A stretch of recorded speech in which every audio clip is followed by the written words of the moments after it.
पहिचान पुरस्कार कोषबाट आयोजित पहिचान विशेष सम्मान एवं पहिचान विवाह सम्मान समर्पण समारोहका आदरणीय सभापति नरेश काममान राई तथा पहिचान पुरस्कार कोष बेलायतका अध्यक्ष धन्यवाद। हाम्रा आदरणीय नाक्सुङ भविन्द्र राईले प्रख्यात लेखक खगेन्द्र सौरौला जो 2050 सालमा पहिचान पुरस्कारबाट पुरस्कृत पनि भइसक्नु भएको छ। प्राज्ञ राजन मुकालजी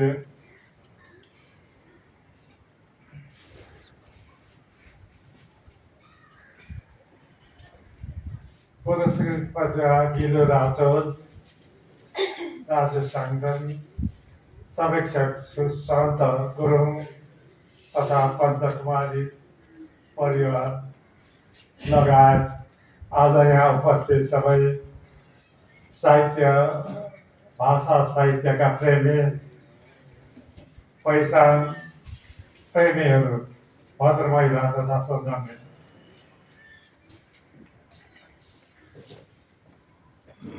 मैले यो पहिचान सम्मान प्राप्त गर्दा लागेको कुरा के हो भने मैले के गरेँ होला पहिचान आन्दोलनको लागि भन्नेको। 2046 को आन्दोलन पछाडि बदलिलो राजनीतिक परिप्रेक्ष्यमा उत्पीडित आदिवासी जनजातिहरूले पनि आफ्ना आवाजहरू उठाउन थाले। लेखकहरूले पनि यसमा कलम चलाउन थाले। बोल्न नसक्ने उत्पीडितहरू अथवा अङ्ग्रेजीमा खुब प्रचलित शब्द एउटा सवालका हुन्छ, तिनका पक्षमा लेख्ने लेखकहरू निक्लिन थाले। एउटा दरो कलम निडर रूपमा अगाडि आउने खगेन्द्र सौरौलाजी यही हुनुहुन्छ। त्यस पछाडि आएको मातृभाषा आन्दोलनमा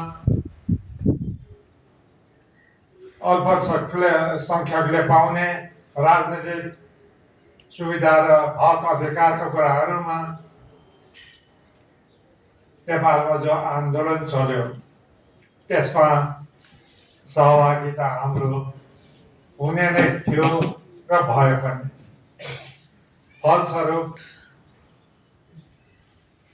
मातृभाषाहरूको अवस्था के छ त नेपालमा भाषिक र सांस्कृतिक अल्पसङ्ख्यकको के छ भन्ने कुराहरूमा सरकारी तौरबाट चासो देखाएको जस्तो हुन थाल्यो र आदिवासी जनजाति संस्थाहरूले खुले।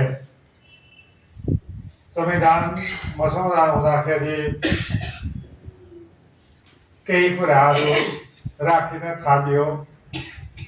राज्यको पूर्ण संरचनामा केही कुराहरू राख्न थालिए तर पर्याप्त थिएन भन्ने कुरा आज हामीले प्रदेश सरकारले उचित शासकीय र नीति निर्माणको क्षेत्रमा अधिकार नपाएकोबाट हामी देख्दैछौँ।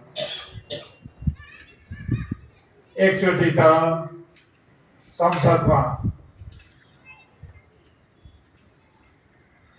आदिवासी जनजातिको ठुलो उपस्थिति भयो, यही संविधानले गर्दा। तर अहिले बिस्तारै त्यो हट्दै गयो। महिलाहरूको उपस्थिति पर्याप्त भएको थिएन। यसपालि मात्रै हो आश्चर्य तरिकाले साँच्चै नै चेतना आएर नै यो आएको हो कि परिवर्तन भन्ने कुरा हामीले सोच्ने अवस्था छ। भाषा साहित्यमा लाग्ने हामीहरूको लागि नेपाल प्रज्ञा परिषद एउटा ठुलो संस्था थियो। त्यो संस्थाले आफ्नो नियमावलीमा नेपाली भाषा संस्कृति दर्शनका कुराहरू गरेको थियो। तर बदलिँदो परिस्थितिमा हामीले त्यो ऐनको परिमार्जन गर्न जरुरी छ भन्यौँ। परिमार्जन भयो हुँदाखेरि नेपाली भाषाको उत्थानको मात्र कुरा भएन। नेपालमा बोलिने भाषा, साहित्य, संस्कृति, समाजशास्त्र, इतिहासका कुरा, दर्शनका कुराहरूको अध्ययन गर्ने थलो हो भनेर चाहिँ त्यसको आमुखमा लेखियो। यो कुराले हाम्रो मुलुक बहुजातीय, बहुसांस्कृतिक, बहुधार्मिक हो भन्ने कुरालाई समर्थन गरेर नै त्यसरी आयो।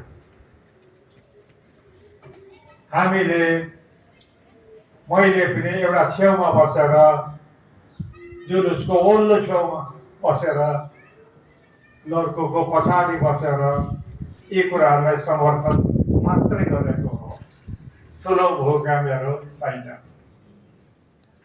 हो मातृभाषामा साहित्य लेखनको कुरा,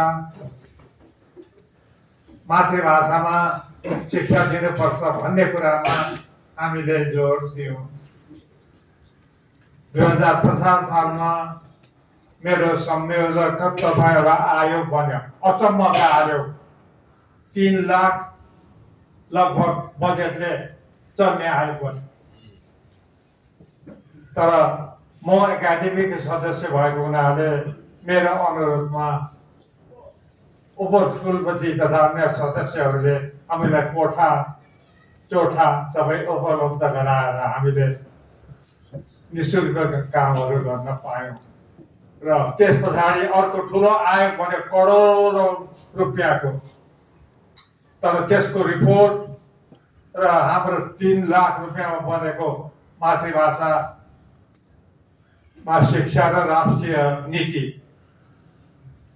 भन्नेमा अहिले मोस्ट कोटेड चाहिँ यो 3 लाख आयोगको सिफारिसलाई बढ्ता कोट गरेर चाहिँ समीक्षकहरूले, अनुसन्धान गर्नेहरूले काम गरिराखेका छन्। हामीले मातृभाषामा लगातार कविता गोष्ठीहरू गरेर धेरै वर्ष गर्यौँ। यसले नेपालमा कतिवटा भाषा बोल्छ, ती भाषा बोल्ने मान्छेहरू कस्ता छन्, अनुहार कस्तो छ भन्ने कुरा ती भाषा नबोल्नेहरूलाई पनि चिनायो। एकचोटि त हामीले डाक्टर ईश्वरलाललाई पनि प्रमुख अध्यक्ष बनायौँ। बुढामा म जस्तै एउटा खामी, एउटा कान नसुन्ने, अर्को अरू भाषा नबुझ्ने। अब मैले के भन्नु भनेर जङ्गबहादुरको कुरा उहाँले ल्याउनु भयो।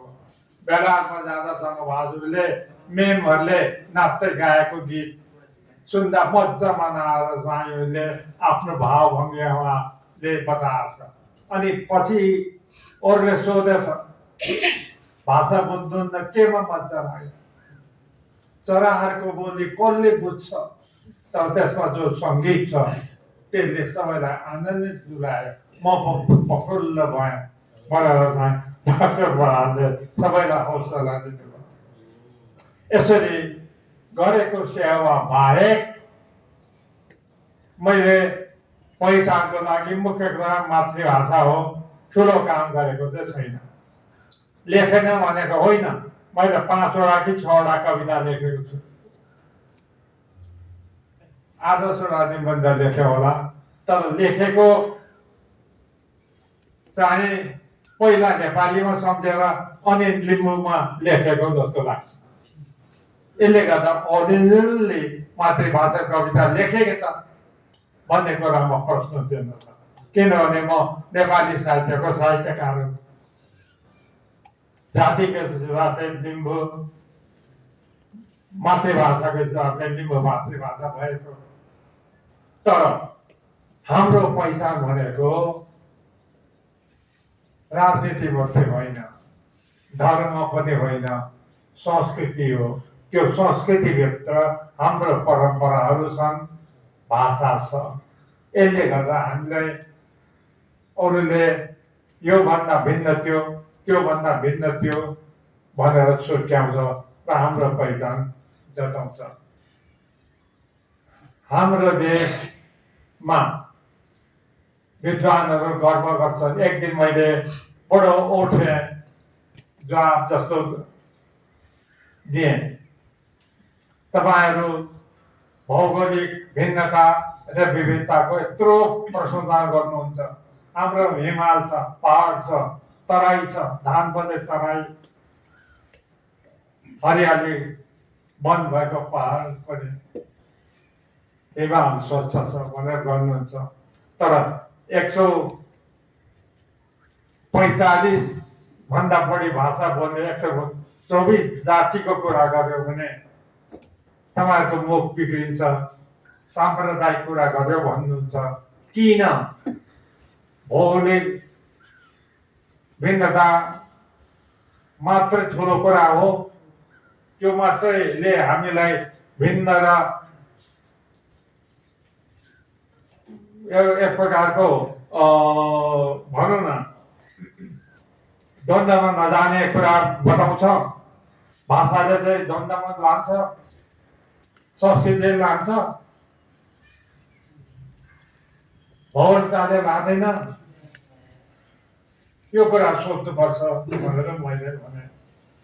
र हामीले नेपालमा नेपाली भाषा मात्रै होइन, अन्य भाषाहरूको पनि उत्थान होस्, संरक्षण होस् भन्ने अभियान चलायौँ। तर मातृभाषाको संरक्षण गर्नमा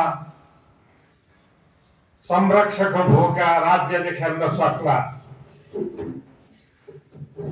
संरक्षण गर्ने चाहिँ वक्ताहरू नै हो।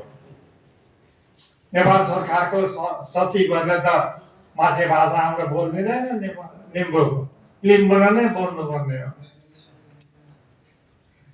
राईको भाषा राईले नै बोल्ने हो, सचिवहरूले त बजेट मात्रै दिने हो। त्यसकारण हामीले आफूमाथि भएको दायित्वलाई सम्झेर चाहिँ अगाडि बढ्नुपर्छ। सरकारले सुविधा दियोस्, बजेट दियोस्, नियमहरू बनाएर चाहिँ सजिलो होस् भन्ने होस्।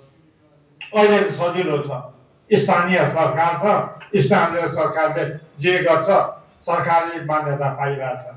धेरै ठाउँमा लिम्बूले आफ्नो भाषामा स्कुलहरू कक्षा चलाइरहेछ। कतिवटा गापाले त कामकाजै लिम्बू भाषामा गर्न थालिरहेछ। यसमा सरकारले प्रश्न गरेको छैन। त्यसकारण हामीले गर्ने कुरा हो, यतातिर हो हामीले थोरै गरेको हो। अब साहित्यको कुरामा मैले जाने नजाने उति बेला लेख्दै गर्दाखेरि चलेको विद्वानहरूले भनिराखेको कुराहरू सुनेर एउटा ठुलो संस्कृति, ठुलो हेरिटेज र सानो हेरिटेजको कुरा, ठुलो कल्चर सानो कल्चरको कुरा र ठुलोले जहिले पनि सानोलाई हेपिराखेको कुरा, ठुलोले भनेको कुरा जहिले पनि साँचो हुने, मसिनो भनेको कुरा चाहिँ साँचो हुनुलाई प्रमाणित गरिरहनु पर्ने जस्तो द्वन्द्व र कुराहरू थियो। यसलाई मनमा लाग्दाखेरि कविता नेपालीमा लेख्दाखेरि 2020 सालदेखि नै मैले एकाध कवितामा सानो सानो जातिको सांस्कृतिक बिम्बहरू हालेर लेख्न थालेँ। साँचो महाभारतको मात्रै होइन, मुन्धुमको कुरा पनि साँचो हुनु सक्छ नि भनेर चाहिँ यसरी एउटा पहिचान, म लिम्बू हुँ भनेर भनेको होइन। सानो संस्कृतिको पनि उत्तिकै सम्मान हुनु पर्यो ठुलो संस्कृतिको जस्तै।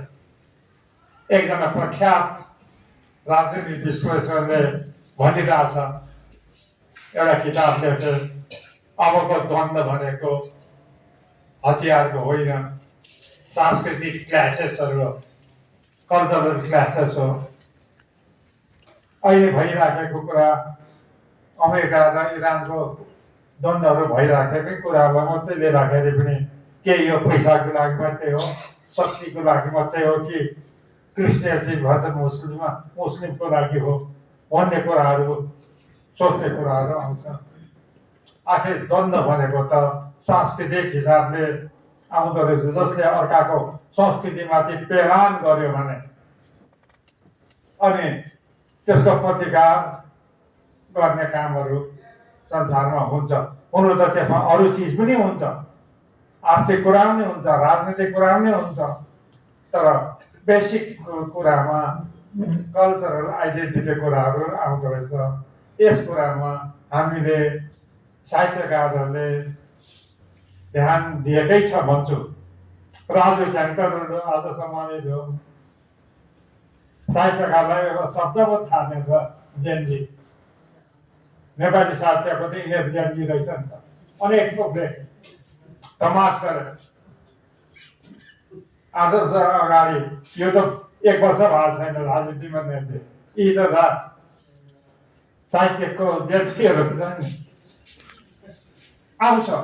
आफ्नो भाषालाई नेपाली कथा भाषामा कथा लेख्दाखेरि तामाङका शब्दहरू हालेर त्यसको सांस्कृतिक बिम्बहरू प्रस्तुत गरेर नेपाली समाजलाई बुझ्ने